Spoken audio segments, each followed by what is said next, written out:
Open your mouth and close. Open, close, open, close, open, close, open, close. So TMJ is here. So we have all this area which is open to us to make the ear. This is where the ear will come. We'll do the marking.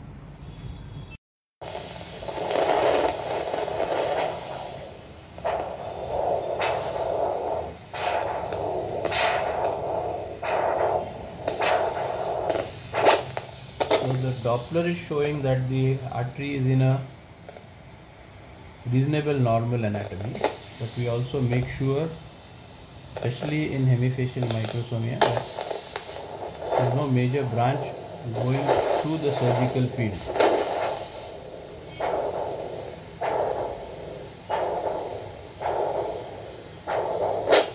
So there is one.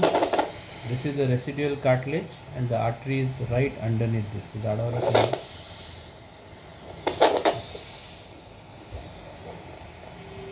So this sort of a vascular mapping is what you need to do to plan your dissection, and more importantly to plan your surgical incision.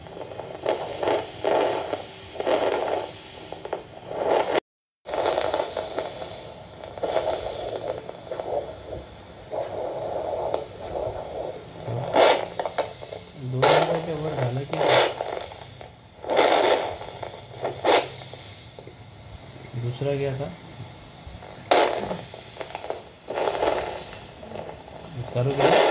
sure there is no dominant vessel where the tragus is going to come. That allows me to dissect a little bit more anteriorly so that the skin drapes the posterior surface of the tragus. Okay. This is the making of the template. What you have to make sure, this is a simple X-ray plate, that you are not pressing it too much, because if you press too much, the ear gets deformed, flattened and more in size. So it is a very feather touch contact of the ear with the template, and then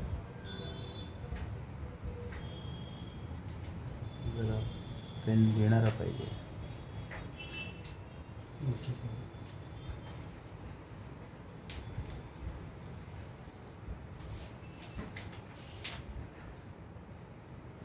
Not move. Remember, this is with the skin on top, so the framework that you will make of the cartilage will be 2 to 4 millimeters smaller.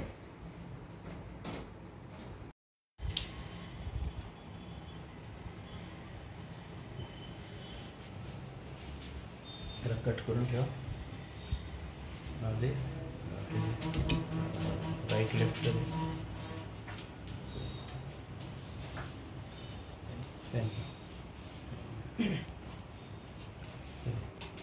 the few points, and then generally we will keep this transparent in the midline, mark the lateral canthus, mark the eye, and then we do the line drawing of the normal ear.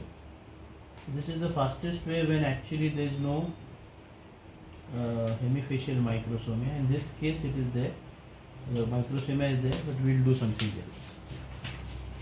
Cut bus. We put it again.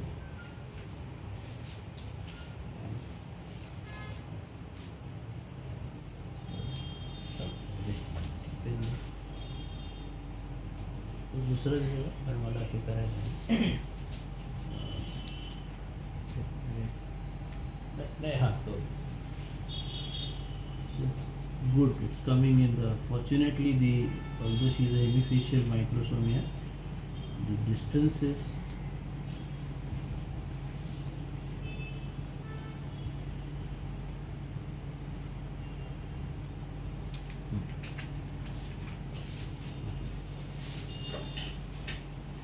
So we've got, we'll take it slightly in front. Open your mouth, close. Fine. So we will take it a little bit in front.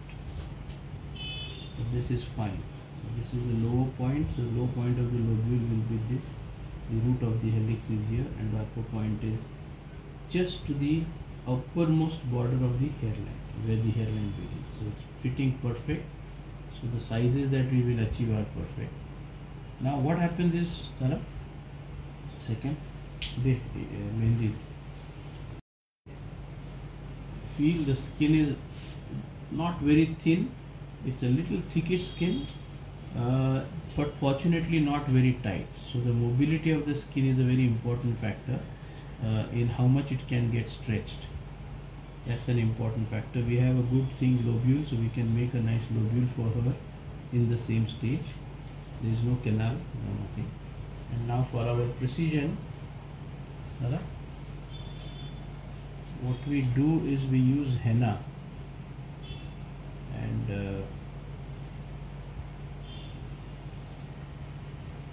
she will wait for an hour or so. We will have this line drawing, which tomorrow when we operate on her, because of the washing of the ear and other things during the pre-ops, we don't wipe out, because this is with the henna or the mehendi, which is very commonly used in Indian weddings. This will leave a mark. Tomorrow we will know.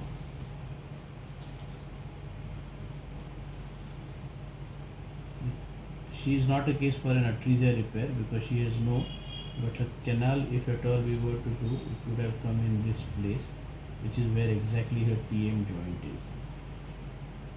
So in this case no, but I am just drawing it mainly for the centering, and then the tragus will come in like this, and luckily we will have a very nice tragus anti-tragus notch, and this is how the ear will be. I will mark because the artery is there in the surgical field, and this is where the superficial temporal artery is. So this is the pre-op. CT scan has been done. Ribs are not the best, but they are good. Okay, thanks. And this is the 6th and the 7th. So pen by pen.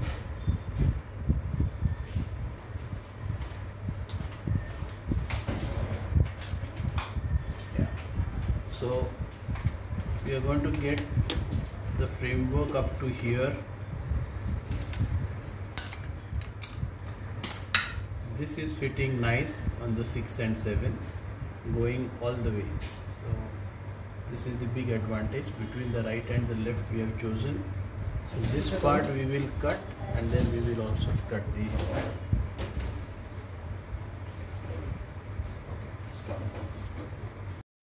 part. Tragus, we have to figure out from where we will get it. So the tragus, for the tragus we will need this part, and then for the anti-helix and the anti-tragus, so we will. So for the anti-helix, and we'll have to figure out, there is not adequate length here. So this we will, from after the base plate is removed, from here we'll remove this, or sometimes in this case the 8th rib is nice and long, so you can get a good anti-helix from the distal part of the 8th rib. This is probably what we will do. If this length is about 11 centimeters or 9 centimeters, this is enough to make the helix, or sometimes we will take out the 9th. So depends. So this is why we like to do the CT scan to do our earlier planning. So the base plate will come from here, the tragus would have come from here, and the anti-helix will come from here. This is how we will harvest the thing. Thanks. 5 or 7 years or maybe 10 years before, by getting actual 3D printed ribs of the patient. There was a company in Bangalore, Osteo 3D. We could send the CT images and they would give us this.